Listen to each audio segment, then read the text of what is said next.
Assalamualaikum warahmatullahi wabarakatuh. Palawargi kaum dangu baraya Sunda di manewa ayana wilujeng tepang deui sareng acara dongeng Sunda. Tepungna tilu jawara anu digarap ku Simkuring Mang Cemong, karya Yayat Ruhyat dina bagian anu ka-36. Mudah-mudahan ia carios sing tiasa ngahibur palawargi etang-etang pang beberakana mana mangga wilujeng ngadangukeun.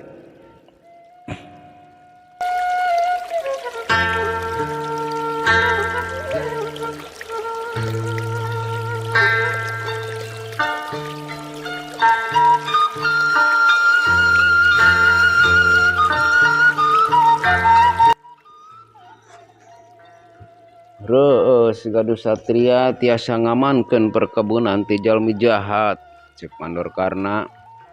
Hahaha. Mandor besarnya kakak bunga kacida. Sarengsena acara datuk rami, Mandor Karna buru-buru mulang dikawal ku anak buahna. Bada asar kakarek nepi ka imahna, kasampak mawar keur ngobrol jeung indungna. Barang ningali salakina datang, gancang pamajikanana nyamperkeun. Kumaha anu nikah teh? Cek pamajikanana. Reus juragan Mandor besar boga minantu satria. Ukur mah gagah pendekar deui, cenah tembal Mandor besar. Saha carogena Pak? Mawar nanya hayang apa?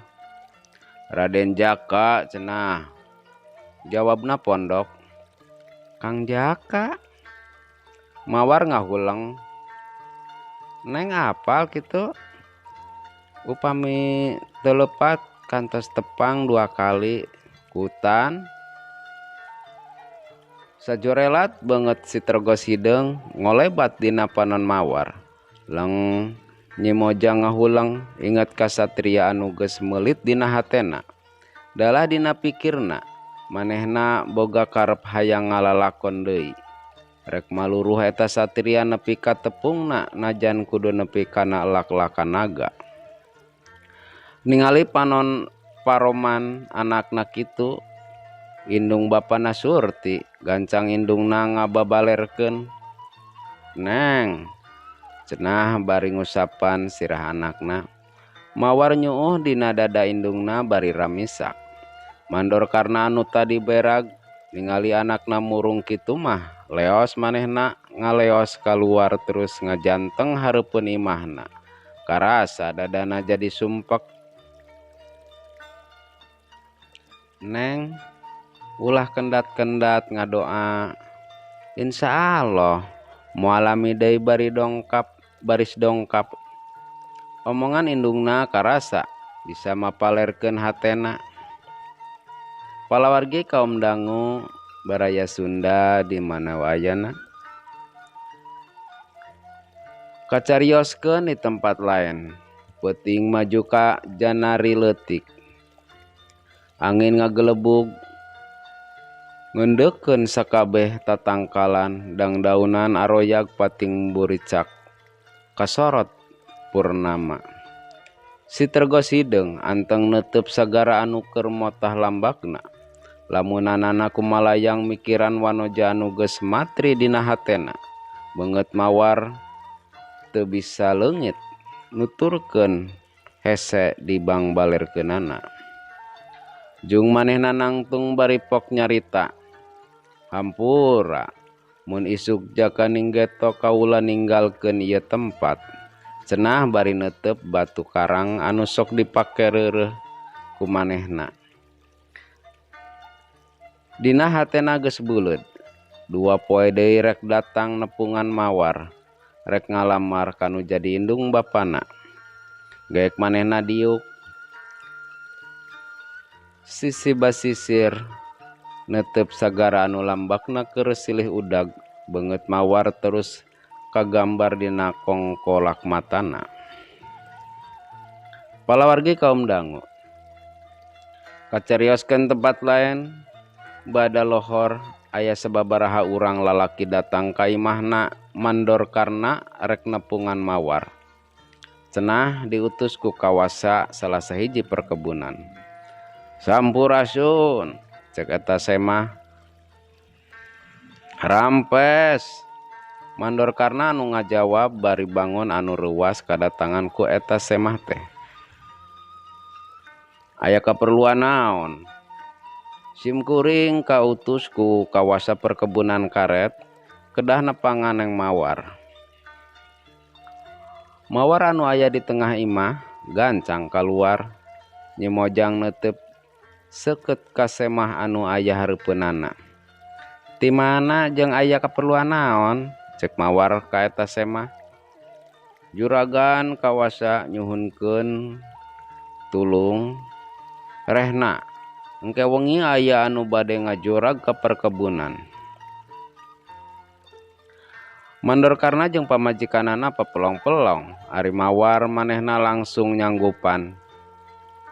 Sok ti hareula we ke kuring nyusul, jawab mawar teuneng.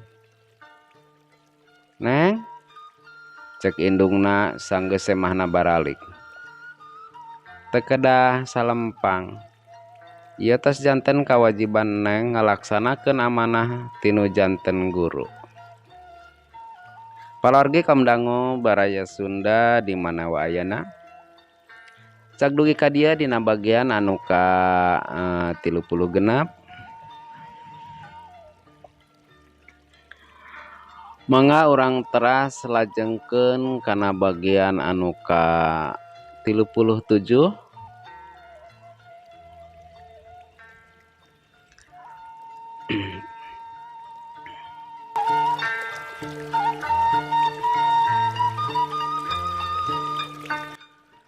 Palawargi kaum dangu supaya tenyang kolong kana waktos mangga urang teraskeun anu bagian ka 37. Di perkebunan karet anu di kawasa Komandor Besar Surya.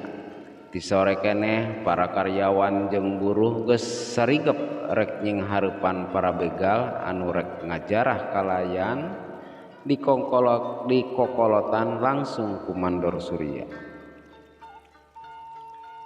Dianti masih ngora umurna Mandor Surya teh mibanda ilmu kanuragan anu lumayan. Bada magrib Mandor Surya teu ngeunah cicing liuk deui nungguan mawar can katingali ngurunyung asa beuheung sosongeteun. Sakitar tabuh 8 mawar ngurunyung atuh Mandor Surya katut sakabeh anu aya di dinya kalintang bungahna. Mawar pada nyambut. Peuting beki jempling sora sasatuan geus mimiti di sarada. Cihcir jangkrik oge cari cangkas raeng silih tembalan. Tekung silila 2 urang keamanan rojol manihaheho. Juragan para begal parantos lebet ka perkebunan sadayana aya 10 urang cenah. Kos nama para begal teh ngaduruk salah sahiji gudang seuneu ngabugulak atuh warga anu aya di bedeng kalintang gempeurna.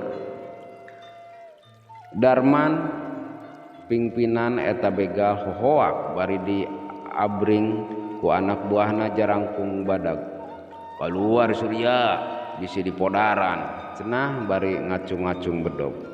Mun teu kaluar ku aing diduruk kabehanana.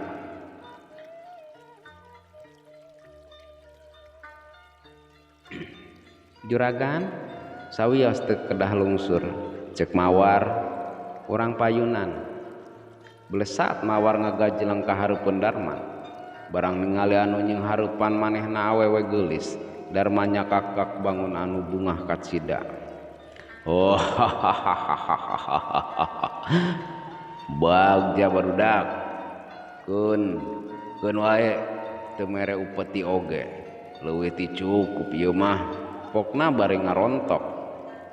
tapi ngan sajorelat mawar ngahembatkeun pereupna ngahancat cukang irung Darman. Cerat irung Darman dihanca ku pereup mawar satekerna. Jawara anu jangkung badag teh mundur bari nutupan irungna ku dua dampal leungeunna.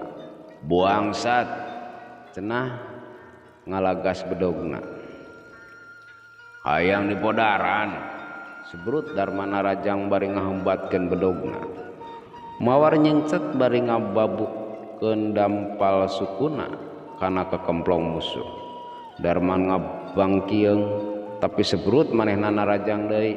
Ari Mandor Surya jeung anak buahna jeung hareupan anak buahna Darman. Tapi sok sanajan anak buah Mandor Surya leuwih loba, teu metu jeung hareupan para begal anu mibanda ilmu jeung pangalaman. Saurang-saurang anak buah Mandor Surya pating jarungkel teu walakaya, dalah Mandor Surya sorangan geus kadeseh. Sababaraha kali manehna ngarumpuyuk alatan kateunggel. Waktu Mandor Surya teu walakaya, salah saurang begal ngahembatkeun bedog rek dipake nilas awakna. Mawar ngagajleng bari najongkeun dampal sukuna kana pigelang musuh. Bedog anu rek dipake nilas awak Mandor Surya teh ngacleng. Cekok pereup mawar ngahancat carehamna. Tobat musuh ngoceak maniles-lesan terus namru. Kepruk kepung barudak ulah dibinasa rek dijadikeun pamajikan. Antukna mawar dikepung ku anak buahna Darman, tapi lain tandinganana saurang-saurang musuhna nalamru teu sanggup ngungkulang elmu mawar. Teu kanyahoan ti mana datangna, gajleng tergos hideung kagigireun mawar atuh nyemojang ka ceda bungahna. Satria anu salila ieu dianti-anti ayeuna geus aya di gigireunana. Mawar waspada sagala rupa kabungah disimpen heula dina jero hatena. Syah ilaing montong rek pipilueun. Darman kekerot montong loba tatanya sing hareupan kaula. Tembal sitergos hideung bari gajleng ka hareupeun Darman anu keur ngulinkeun bedogna.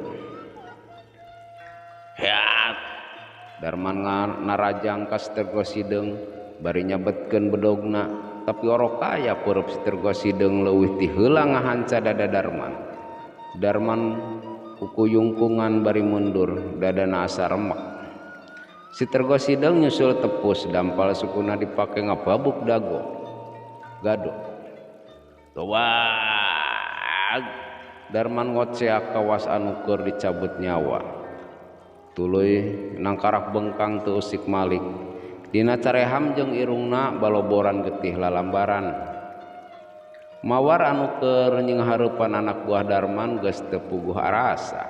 Hayang gerak ngobrol jeung sitergos hideung. Atuh mawar ngaluarkeun jurus anu pamungkas pikeun meresan para begal. Sanggeus ningali Darman perlaya anak buahna pating balecir. Maruru ka leuweung, gancang mawar nyamperkeun, "Akang?" Sorana haros-hos. Anu ditanya kawas anu samar pola, manehna teu apaleun yen anu nanya di hareupeunana teh mawar. Sitergos hideung ukur neuteup terus ngomong, "Dupi salira saha?" Palawargi kaum dangu baraya Sunda di mana wayana cak dugi ka dieu hanca dina bagian anu ka-37 mangga wilujeng kantun permios.